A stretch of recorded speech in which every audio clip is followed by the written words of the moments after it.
به نام خدا. سلام خدمت زیباجویان عزیز. امروز در خدمتتون هستیم با یه ویدیو جدید و اطلاعات بسیار جذاب در مورد کربوکسی تراپی. علت این که امروز میخوام این مبحث رو براتون توضیح بدم این هستش که بسیاری از زیباجویان عزیزمون تلفنی حضوری با مراجعه به کلینیک ازم در مورد کربوکسی تراپی سوال کردن. خیلی از عزیزان اصلا نمیدونن روش کربوکسی تراپی چی هستش و خیلی هم اگر میدونن یه سری اطلاعات ابتدایی و جزئی راجع به کربوکسی تراپی دارن و اصلا نمیدونن کاربردهاش چی است. بخاطر همین ازم سوال پرسیدن و تصمیم گرفتم که امروز این ویدیو رو تهیه کنم، بهتون اطلاعات کافی در مورد این روش و اینکه اصلا چه کاربردی داره، در کجا ما میتونیم از این روش استفاده بکنیم و اینکه مزایا و معایبش چی هست بهتون توضیح بدم. کربوکسی تراپی در واقع عمل تزریق گاز دیوکسید کربن هستش به داخل بافت پوست، زیر پوست و اینو باید بدونیم که این گاز کاملا بی خطر هستش. خیلی از عزیزان پرسیدن خب گاز دیوکسید کربن رو مگه میشه به زیر پوست تزریق کرد؟ خطر نداره؟ نه، اصلا هیچ خطری شما. کربوکسی تراپی عمل تزریق گاز دیوکسید کربن هستش به زیر پوست. این گاز کاملا بی ضرر هست و به طور طبیعی در بدن وجود داره. میزان تزریق این گاز به وسیله دستگاه سنجیده میشه. وقتی که میزان وجود این گاز در پوست ما به بیش از اندازه مجاز میرسه، بدن این رو به عنوان کمبود اکسیژن تلقی میکنه و چه کار میکنه؟ باعث میشه که خونرسانی به اون بافتی که ما در واقع تزریق گاز رو انجام دادیم بیشتر بشه و همراه با افزایش خونرسانی، یعنی با اون خونی که داره سمت اون بافت میاد، مواد مغذی هم به سمت بافتی که ما تزریق انجام دادیم سرازیر میشن و چه اتفاقی میفته؟ اینجا باعث میشه که فرایند ترمیم اون بافت آسیب دیده انجام بشه.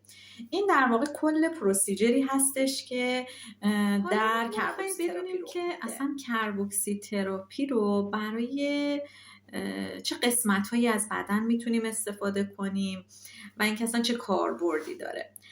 ببینید کربوکسی تراپی رو ما در قسمت‌هایی مثل اطراف پلک پوست، صورت، گردن، پشت دست‌ها میتونیم استفاده بکنیم و همینطور برای درمان استرچ مارک ها. استرچ مارک ها چیا هستن؟ کسانی که زایمان انجام دادن یا کسانی که کاهش و افزایش وزن داشتن، اینا چون پوستشون کشیده میشه یه رگه هایی توی پوستشون دیده میشه. اگر دقت کرده باشید به اینا میگن استرچ مارک، که اینها رو خب هیچ روش درمان مفیدی تا الان برای اینها وجود نداشته. کرم ها کاملا بی اثر هستن.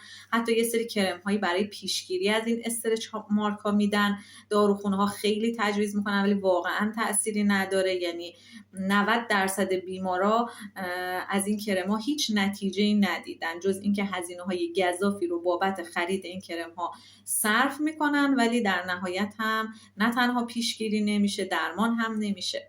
ولی روش کربوکسی تراپی روشی هستش که 70 الی 80% این استرچ مارک ها رو درمان میکنه و تقریبا میتونم بگم این زایات بسته میشن.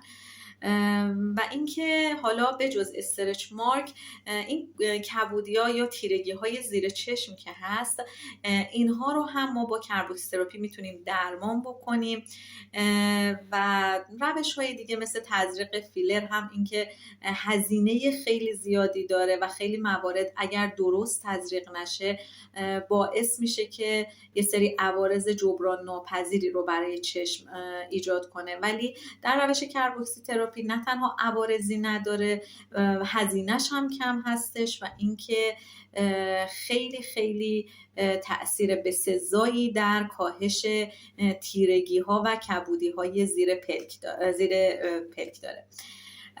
و همینطور در مورد پوست صورت و گردن هم و پوست دست همینطور باعث فرایند جوانسازی میشه. یعنی ما برای جوانسازی پوست صورت و گردن و دست ها یکی از بهترین و در دسترس ترین روش هایی که میتونیم استفاده کنیم روش کربوکسی تراپی هستش که فوق العاده نتیجه زیبا و بالایی رو در درمان داره. یعنی افرادی که این روش رو استفاده کردن اگر ازشون بپرسین میبینین که نتیجه‌ای که از کربوکسی تراپی گرفتن خیلی خیلی بهتر از روش‌های درمانی دیگر هست و همینطور از نظر هزینه خیلی خیلی پایین‌تر هستش.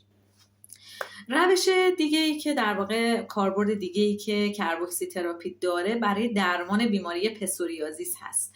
درمان پسوریازیس هم خب میدونید که هم هزینه بر هست، هم پسوریازیس بیماری هستش که طولانی مدت در فرد وجود داره و بعضا میگن اصلا غیر قابل درمان هستش، ولی با روش کربوکسی تراپی تا 90% بیماری پسوریازیس درمان میشه. و در مورد ریزش مو هم یکی از روش هایی که برای درمان ریزش مو استفاده میشه و خیلی خیلی نتایج زیبایی داره، همین روش کربوکسی تراپی هستش که جدیداً طرفداران زیادی پیدا کرده و اینکه هم در دسترس هست، هم هزینه‌اش کمتر هستش و خیلی هم نتایجش از روش‌های درمانی دیگه مثل PRP مثل مزوتراپی اینا خیلی بهتره. این نتیجه بهتون توضیح میخوام بدم در مورد موارد استفاده کربوکسی تراپی که همونطور که قبلا توضیح دادیم یکی از موارد استفاده کربوکسی تراپی در درمان استرچ مارک ها یا همون خطوط چاقی و لاغری هست. دومین موردش درمان ریزش مو هست و سومین مورد در واقع درمان پسوریازیس و همینطور جوانسازی پوست صورت و گردن و دست ها هستش.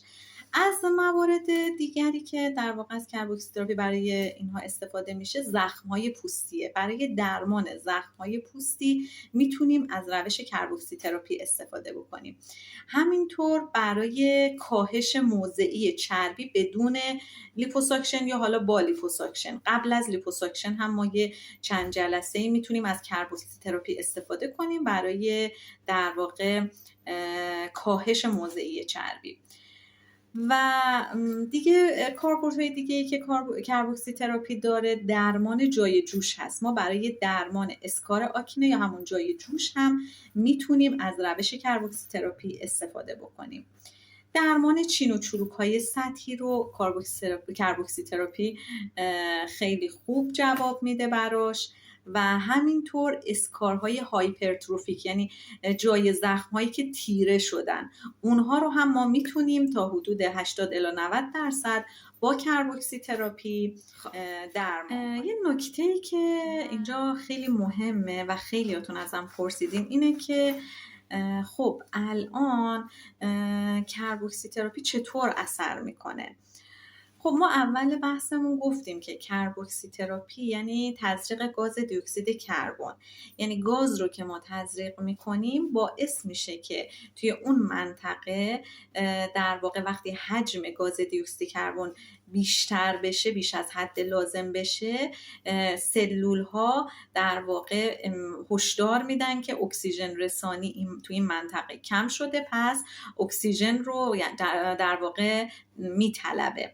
وقتی اکسیژن رو میطلبه چه اتفاقی میفته؟ باید جریان خون به اون سمت زیاد بشه. وقتی جریان خون به اون سمت زیاد میشه در واقع مواد مغذی هم همراه خون میان تو اون سمتی که ما کربوکسی تراپی انجام دادیم و باعث میشه که در واقع این خون رسانی که افزایش پیدا میکنه باعث میشه کلاژن سازی هم تحریک بشه و اون فرایند ترمیم سلولی، حالا تو اون قسمتی که مربوط به ریزش مو هست فرایند جلوگیری از ریزش مو و اینا اتفاق بیفته، ترمیم زخم، اینا همه اتفاق بیفته چون کلاژن میدونید که برای در واقع ترمیم های سلولی خیلی مهم هستش.